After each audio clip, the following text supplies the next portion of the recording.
This is WPG M C Action News featuring your Meetings Winnipeg team. Stephanie Kababie, Annie Henry, Grace Hicks, and your lead anchor, Natalie Thiesen. Good evening, bonsoir. I'm Natalie Thiesen. Before we get to tonight's top stories, I'm being told that we have Grace Hicks immediately live on location at the RBC Convention Centre Winnipeg.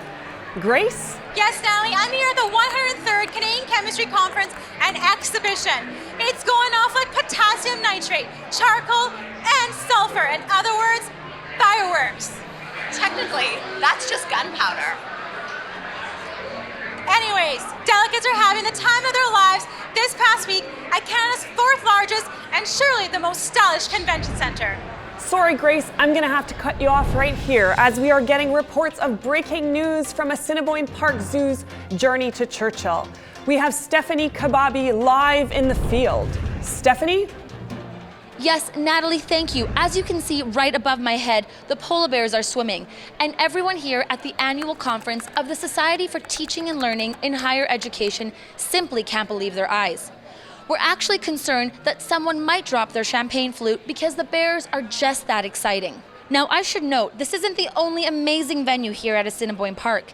Just steps away, we have the beautiful Qualico Family Centre, while soon we'll all be amongst the butterflies within the leaf at Canada's Diversity Gardens, a $100 million attraction that will come. Sorry, Stephanie, but I'm getting a report from the Canadian Museum for Human Rights. We have Annie Henry live at the Garden of Contemplation with more breaking news. Annie? Yes, Natalie, I can't say it's breaking news. Rather, I am just having the most inspiring day here at the Canadian Museum for Human Rights.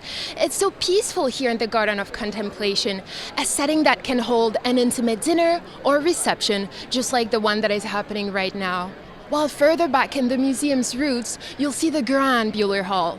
It all makes for one of the most amazing new venue spaces here in Canada. Now back to you, Natalie. Thank you, Annie, for that tranquil report. That's all the time we have for tonight's broadcast. Join us tomorrow for a special news feature, Winnipeg's 2020 Vision. We will cover the Inuit Arts Centre, True North Square, and Canada's Diversity Gardens. Until then, keep the centre of the continent at the centre of your attention. Tonight's WPG M C Action News was brought to you by Tourism Winnipeg. Book your next meeting or convention today at meetingswinnipeg.com.